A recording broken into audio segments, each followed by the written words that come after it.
Romeo अध्याय 1 वचन 18 से 23 तक। परमेश्वर का क्रोध तो उन लोगों की अभक्ति और अधर्म पर स्वर्ग से प्रकट होता है जो सत्य को अधर्म से दबाए रखते हैं, इसलिए कि परमेश्वर के विषय का ज्ञान उनके मनों में प्रकट है, क्योंकि परमेश्वर ने उन पर प्रकट किया है उसके अनदेखे गुण, अर्थात उसकी सनातन सामर्थ्य और परमेश्वरत्व। जगत की सृष्टि के समय से उसके कामों के द्वारा देखने में आते हैं, यहाँ तक कि वे निरुत्तर हैं। इस कारण कि परमेश्वर को जानने पर भी उन्होंने परमेश्वर के योग्य बढ़ाई और धन्यवाद न किया, परंतु व्यर्थ विचार करने लगे, यहाँ तक कि उनका निर्बुद्धि मन अंधेरा हो गया। वे अपने आप को बुद्धिमान जताकर मूर्ख बन गए और अविनाशी परमेश्वर की महिमा को नाशवान मनुष्य और पक्षियों और चौपाइयों और रेंगने वाले जंतुओं की मूरत की समानता में बदल डाला। सो हम क्या करें कि हमारे लिए सही हो, कि सारा काम परमेश्वर के लिए सही हो।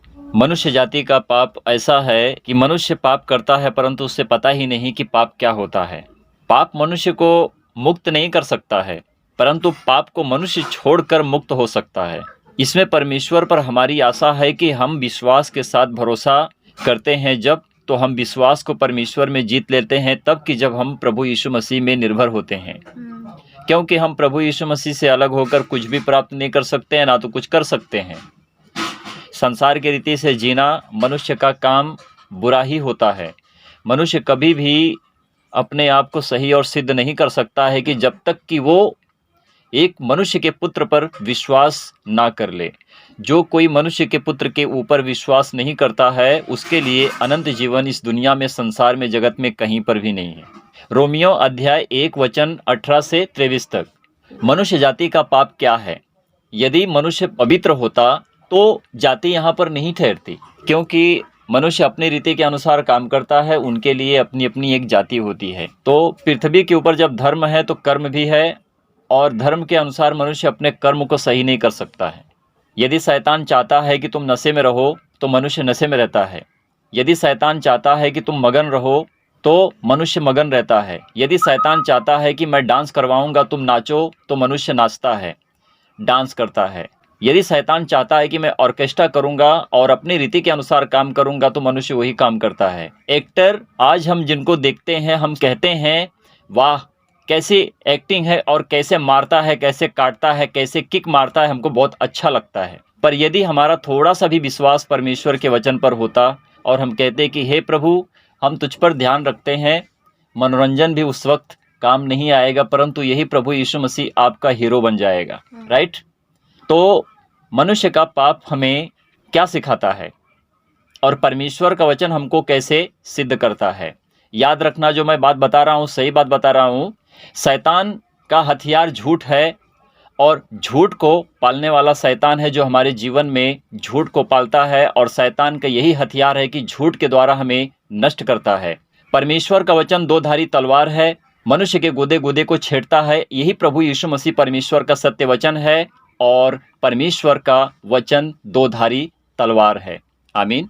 अब यहाँ पर परमेश्वर का वचन कहता है कि जो बुरे काम करते हैं, जो उनकी भी एक भक्ति होती है, परंतु उनकी भक्ति अभक्ति में बदल चुकी है, अभक्ति में बदल चुकी है, यानी कि बुरे काम करते हैं। परमेश्वर का क्रोध उन पर स्वर्ग से पृथ्वी के ऊपर, मतलब उनके लिए प्रकट होता है।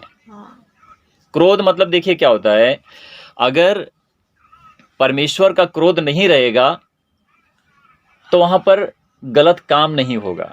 यदि परमेश्वर का क्रोध है तो वहां पर मनुष्य का गलत काम है, बुरा काम है। आजकल दुनिया में, संसार में ज़्यादा करके पाप व्यभिचार यूपी बिहार में, और एक देश ऐसा है बांग्ला जिसको बोलते हैं, वहाँ पर ज़्यादा चलता है। यूपी बिहार में टोना जादू मंत्र तंत्र ये सारी बातें चलती हैं। इसी तरह से बांग्लादेश में भी तंत्र मंत्र व्यभिचार पाप यही हो रहा है। लोग खड़े खड़े रहेंगे, तुम्हारा जेब गायब हो जाएगा, तुम्हारे जेब में यदि कोई पर्स है, कुछ भी है तो गायब हो जाएगा, तुमको पता भी नहीं चलेगा। और परमेश्वर का क्रोध स्वर्ग से मनुष्य के ऊपर तब आता है कि जब मनुष्य परमेश्वर को क्रोध दिलाता है। पौलुस कहते हैं कि परमेश्वर का क्रोध तो मनुष्य के ऊपर स्वर्ग से उन पर प्रकट हुआ है। देखिए, हर कोई परमेश्वर का धर्मी नहीं है कि मेरी तरह काम करेगा। हर कोई भगवान का भक्त है और भगवान की भक्ति हर किसी के जीवन में है और करता है, परंतु पाप करता है। तो अगर पूरा संसार प्रभु यीशु मसीह का जन्मदिन मनाता है, तो यदि मैं जन्मदिन मनाऊं तो मैं उनके लिए सही हो जाऊंगा, यदि मैं जन्मदिन नहीं मनाऊं तो मैं उनके लिए बुरा हो जाऊंगा। एक व्यक्ति कहता है पूरा संसार प्रभु यीशु मसीह का जन्मदिन मनाता है, तो क्या वो गलत है? इस तरह से बोलते हैं, क्या वो गलत है? तो मैं कहता हूं कि यदि प्रभु यीशु मसीह का जन्मदिन बाइबल में दिया गया है परंतु डेट नहीं है, तो क्या ये सही है? दोनों तरफ से बात उठ रही है कि एक तरफ से तो 25 दिसंबर को जन्मदिन मनाया जाता है, परंतु 25 दिसंबर की बात तो बाइबल में है ही नहीं है, तो हम किसका जन्मदिन मनाते हैं? जब प्रभु यीशु मसीह का जन्म ही नहीं 25 दिसंबर को हुआ है, तो हम कैसे कहें कि प्रभु आपका बर्थ सर्टिफिकेट हमारे पास आ गया है, ये डेट नहीं है, कहाँ गायब हो गया है?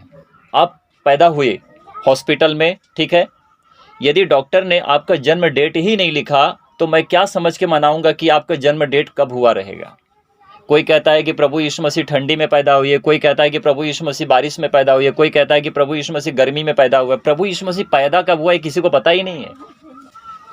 पर 2024 साल अगर अनुमान लगाओगे, गूगल पर सर्च करोगे, तो गूगल बताता है कि प्रभु यीशु मसीह का जन्म 2024 साल पहले हुआ है। हमको क्या मानना चाहिए कि प्रभु यीशु मसीह का जन्म कब हुआ है?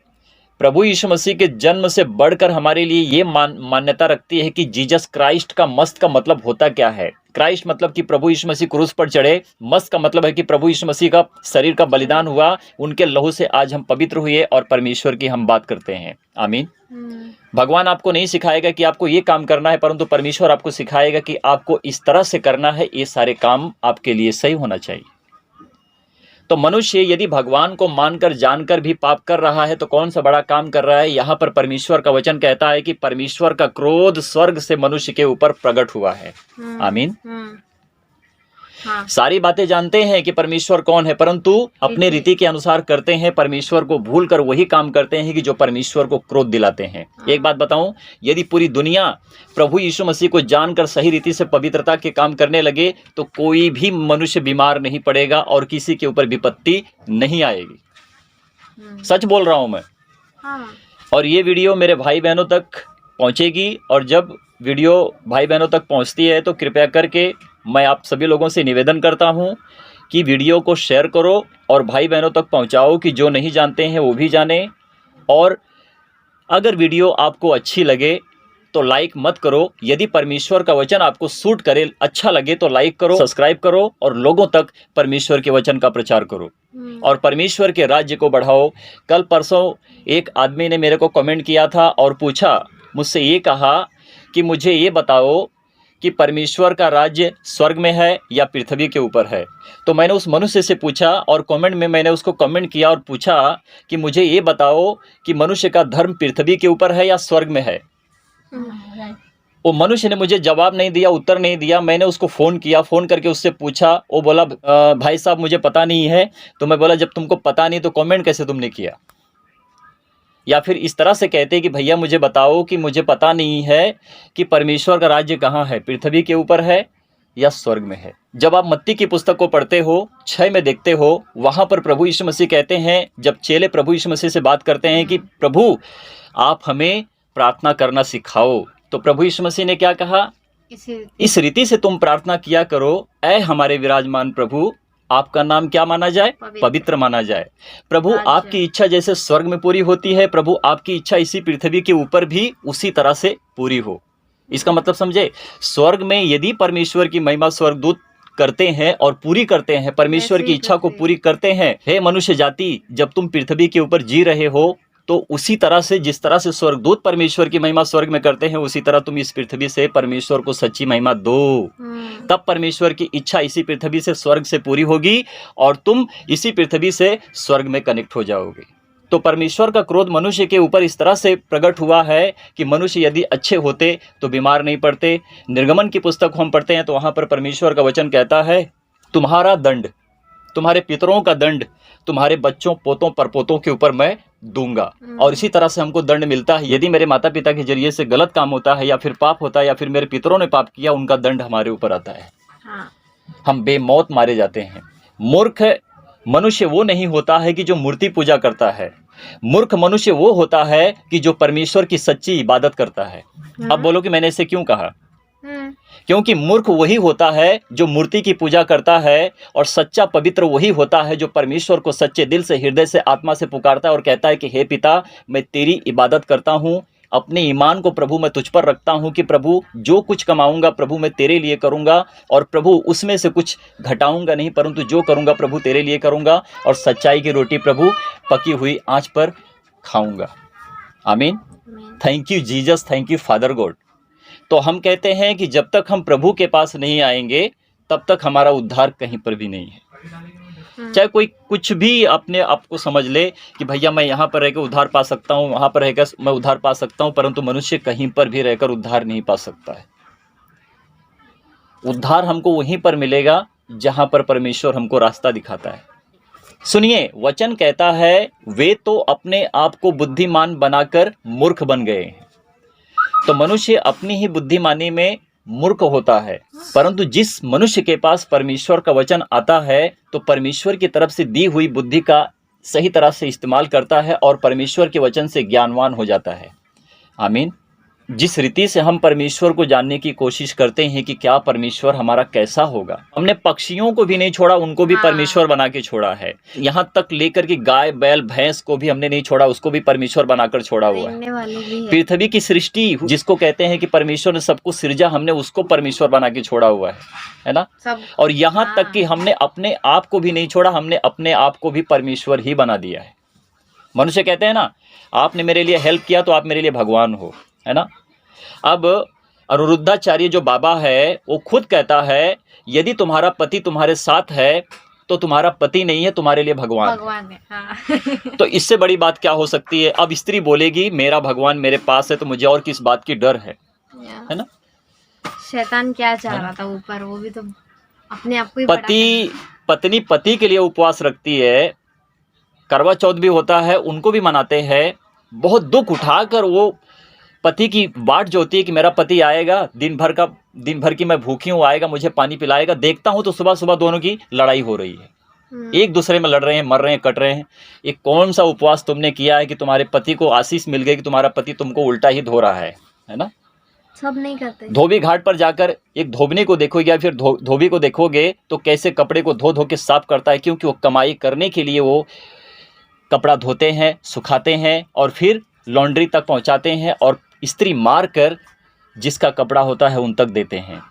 बात तो सच्ची है पर कड़वी लगेगी, पर सच्चाई यही है कि परमेश्वर का वचन दो धारी तलवार है, बराबर छांट छांट कर क्लीन करेगा और कचरे को बाहर निकालेगा। गोदे गोदे को, हड्डियों को छेद करता है परमेश्वर का वचन। जब परमेश्वर एक पवित्र प्रभु है और हमने उसको कैसे कैसे वस्तुओं में बदल डाला है ना। ईंट पत्थर में डाल दिया उसको, पूरे जंगल झाड़ियों में डाल दिया उसको, यहाँ तक कि परमेश्वर ने सूर्य और चंद्रमा को बनाया और उसको भी लोगों ने रूप दे दिया है ना। अब सूर्य की माया छाया बीबी है, अब उनके भी ऊपर लोगों का विश्वास जाता है। चंद्रमा चंदा मामा है ना, चंदा मामा आएंगे, दूध कटोरी लाएंगे, जो भी कुछ बात है। ये इसमें सच्चाई नहीं है, ये मनुष्य का अपना अपना काम है जो करते हैं। तो इसी तरह से मैं कहता हूँ कि यदि मनुष्य सच में प्रभु यीशु मसीह को जान ले तो उसके ऊपर से हर एक बीमारी चली जाएगी। वो नहीं मरेगा वो, और बीमारी से मुक्त हो जाएगा और सारा दिन परमेश्वर का जप करेगा। तब में वो देखेगा कि परमेश्वर आग है। फिरौन ने परमेश्वर से इतनी बड़ी बगावत की, परमेश्वर को दुख देने के लिए नहीं, अपने ऊपर दुख लेने के लिए ऐसे ऐसी चाल चला, परंतु परमेश्वर ने उसको एक दिन अपने घुटनों पर टिका दिया।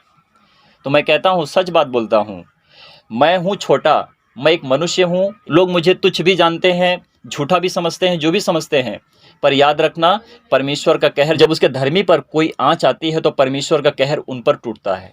ये मैं अपनी बात नहीं कर रहा हूँ, मैंने बहुत सारी बातों को देखा है, यहाँ तक कि मेरे भाइयों ने मेरे साथ जो किया था परमेश्वर ने वहाँ पर भी दिखाया है। तो परमेश्वर सच्चा है, परमेश्वर से पंगा नहीं लेना चाहिए। अगर मनुष्य अपने शरीर के ऊपर घमंड करता है तो इसलिए करता है कि वो अपने आप को बलवान समझता है कि मैं इसको मार सकता हूँ, उसको काट सकता हूँ। तुम यही कर सकते हो क्योंकि तुम्हारे पास ज्ञान नहीं है। परमेश्वर का ज्ञान ना पाने से मनुष्य बिगड़ चुके हैं और परमेश्वर को छोड़कर गलत रीति से गलत रास्ते और मार्ग पर चल चुके हैं। यदि परमेश्वर का ज्ञान आपके पास रहेगा तो आप बिगड़ोगे नहीं, आप गलत रास्ते पर जाओगे नहीं। आपका रास्ता परमेश्वर दिखाएगा कि आपको किस रास्ते पर चलना है। जो रास्ते पर आप चल रहे थे उससे आप बदलोगे, सही रास्ते पर आओगे। जो परमेश्वर आपको रास्ता दिखाएगा उस रास्ते पर आप चलोगे। तो ये परमेश्वर की सत्य बातें हैं जो बाइबल कहती है। उस गवाही को हमको देखना चाहिए कि वचन बताता क्या है और हमको करना क्या है। बहुत अच्छी बात है, सीखना चाहिए इसी तरह से कि हमारा मन परमेश्वर के वचन से सही तरह से सिद्ध होते चला जाएगा और हम सही रीति से सही कामों को करते रहेंगे। जब भी आप मेरी वीडियो को देखें तो पूरा देखें, अधूरा ना छोड़ें। अगर आपने आधी वीडियो देखी तो आधा ज्ञान प्राप्त होगा, यदि आपने पूरी वीडियो देखी तो पूरा ज्ञान प्राप्त होगा। प्रभु सभी को आशीष और ब्लेस करें। परमेश्वर की महिमा हो। आमीन।